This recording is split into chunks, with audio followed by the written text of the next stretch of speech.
Dale un fuerte aplauso al Espíritu de Dios en esta noche. Tome su asiento.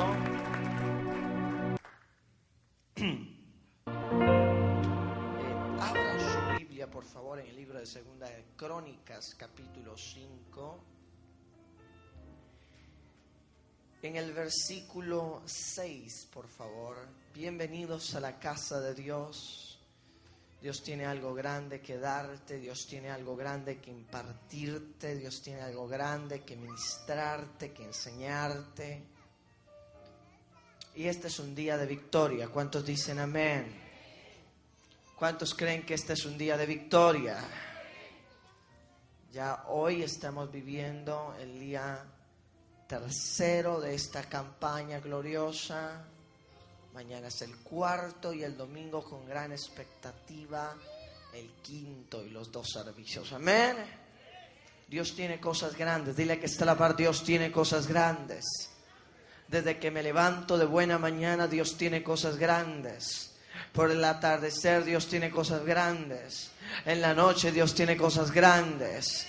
Camino y Dios tiene cosas grandes. Voy al trabajo y Dios tiene cosas grandes. Sonrío y Dios tiene cosas grandes. Diga, voy a donde quiera que yo vaya, Dios tiene cosas grandes. Dios siempre me va a bendecir porque yo soy su hijo. Y donde el Hijo de Dios vaya, el favor de Dios va con su Hijo. Y así como Jesús, así como el Padre le dijo a Jesús en el lugar, en el Jordán, le dijo: este es mi Hijo amado en el cual yo tengo complacencia. Dios te dice: yo tengo complacencia de ti, yo te voy a bendecir y yo te voy a levantar y yo haré cosas grandes con tu familia. Dile que está a la par, Dios hará cosas grandes. Díselo, Dios hará cosas grandes. En el versículo 6 leemos la palabra de Dios en el nombre del Padre, del Hijo y del Espíritu Santo. El rey Salomón y toda la comunidad israelita que se había reunido con él estaban delante del arca, ofreciendo en sacrificio ovejas y toros en cantidad tal que no se podían contar. Diga, no se podían contar. Después llevaron los sacerdotes el arca de la alianza el arca de la alianza del Señor al interior del templo hasta el lugar santísimo, bajo las alas de los seres alados, los cuales tenían sus alas extendidas sobre el sitio donde estaba el arca, cubriendo por encima tanto el arca como sus travesaños. Pero los travesaños eran tan largos que sus extremos se veían desde el lugar santo, frente al lugar santísimo, aunque no podían verse por fuera, y así han quedado hasta el día de hoy. En el arca no había más que las 2 tablas de piedra, diga, las 2 tablas de piedra que Moisés había puesto allí en Horeb, las cuales las tablas de la alianza que el Señor hizo con los israelitas cuando salieron de Egipto. Los sacerdotes salieron del lugar santo. Todos los sacerdotes que estaban presentes se habían purificado, sin atenerse a los turnos en que estaban repartidos. Todos los levitas, cantores de Asaf, Emán y Jedutún, junto con los hijos de sus parientes, estaban en pie al este del altar, vestidos de lino. Diga, vestidos de lino. Tenían platillos, salterios y arpas. Con ellos habían 120 sacerdotes que tocaban trompetas. Entonces todos unidos se pusieron a tocar las trompetas y a cantar a una para alabar y dar gracias al Señor. Diga, gracias al Señor. Y haciendo sonar las trompetas, los platillos y los otros instrumentos musicales mientras se cantaba: alaben al Señor porque Él es bueno. Vamos todos juntos, digan: alaben al Señor porque Él es bueno, porque su amor es eterno. En aquel momento el templo del Señor se llenó de una nube y por causa de la nube los sacerdotes no pudieron quedarse en pie para celebrar el culto, porque la gloria del Señor había llenado el templo. Dígalo de una vez más, porque la gloria del Señor había llenado el templo. Una vez más, porque la gloria del Señor había llenado el templo. Bájale un toquecito. Tenemos que entender que nuestra comunión con Dios es importante.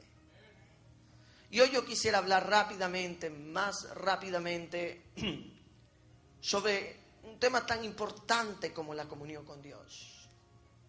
Cuando nosotros caminamos en comunión con Dios, caminamos con la presencia de Dios.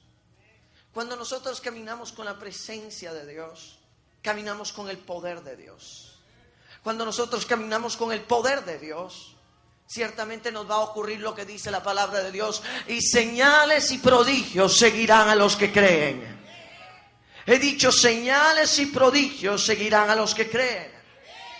¿Qué significa eso, Pastor Alejandro? Eso significa que a usted le van a seguir señales y prodigios. Si usted está lleno de la presencia de Dios, Dios va a hacer cosas grandes en su familia. Dios va a hacer cosas grandes en su casa. Dios va a hacer cosas grandes en sus hijos. Dios va a hacer cosas grandes en su casa. Pero usted tiene que creer que la presencia de Dios está sobre usted. Buscar la presencia de Dios.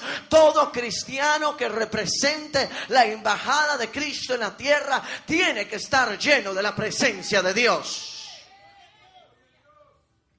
Diga: la presencia de Dios. Diga: yo la necesito. Diga: yo necesito la presencia de Dios. Diga: yo necesito la unción. Yo necesito la gloria de Dios sobre mí.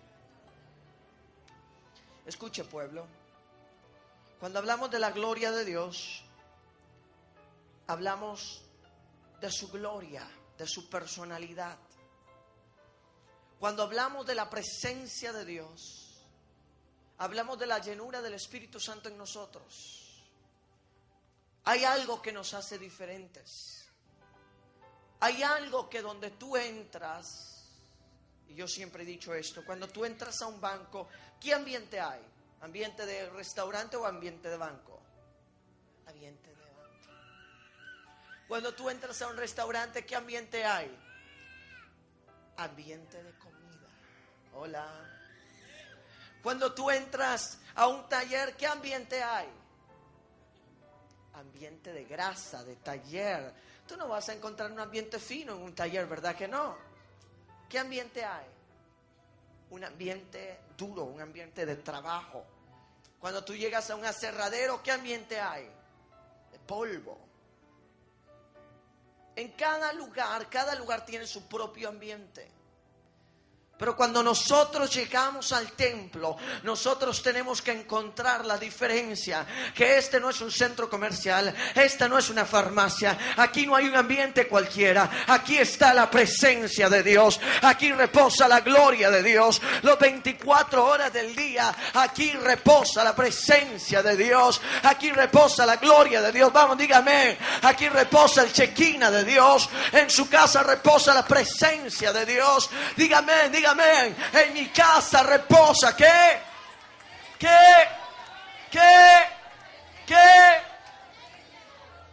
Yo declaro que cuando usted entra a su casa, usted va a decir: aquí huele a casa, pero huele a la presencia de Dios.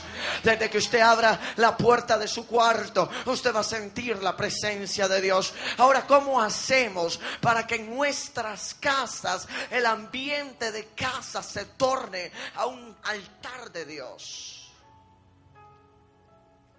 ¿Está escuchando claramente lo que dije? ¿Cómo hacemos para que nuestras casas tengan un ambiente de altar de Dios? ¿Cómo usted ha visto, usted ha entrado a casas que donde usted abre la puerta se siente una paz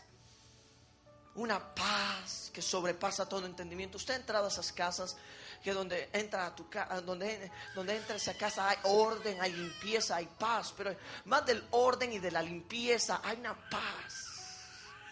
Tú dices: aquí vive Aquí vive alguien que tiene mucha unción. Hola. La presencia de Dios entra a lugares. Yo recuerdo que en uno de los libros de Carlos Anacondia dice que a 3 kilómetros de su casa los demonios se manifestaban porque no aguantaban llegar a la casa de Carlos Anacondia. Las personas endemoniadas se manifestaban a 3 kilómetros de distancia. Yo profetizo que cuando tú entres a tu casa vas a entrar a un oasis de paz, vas a entrar a un oasis de gloria, vas a entrar a un oasis del Espíritu Santo. Que cuando llegues a tu casa no vas a llegar estresado del trabajo a un ambiente de estrés de casa. Diga no, diga imposible. Mi casa tiene que ser un ambiente de paz. Diga, mi casa tiene que ser un oasis de paz. Mi casa tiene que ser un oasis de gozo. Mi casa tiene que ser un oasis donde la presencia de Dios repose. Pastor Alejandro, ¿cómo yo hago para que mi casa se convierta en un altar de Dios? Dígamelo. Número 1, tu casa tiene que estar llena de palabra. Diga, de palabra.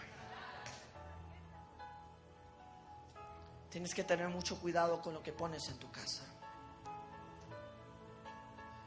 Número 2, ahí la Biblia nos habla de ofrenda. Diga ofrenda.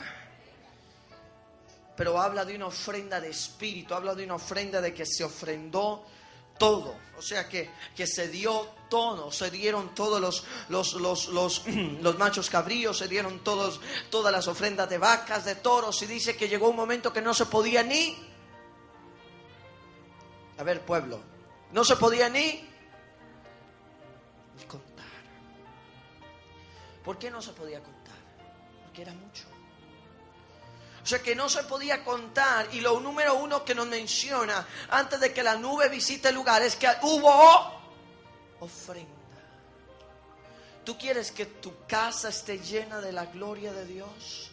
¿Tú quieres que tu vida esté llena de la gloria de Dios? Ofrenda. Te levanta las manos, ofrendo. Diga ofrenda.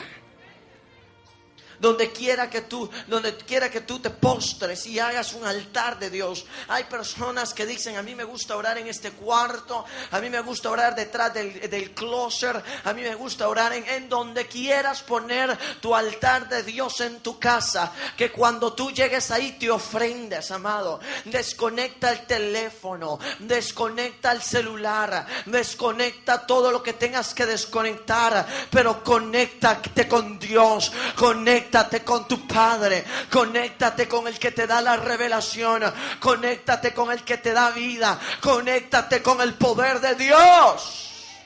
Dígame. Pero si no nos desconectamos y estamos orando, oh Padre, yo te doy gracias por este día, y suena el teléfono, es una distracción. O alguien toca la puerta, una distracción. Hay gente, yo me he dado cuenta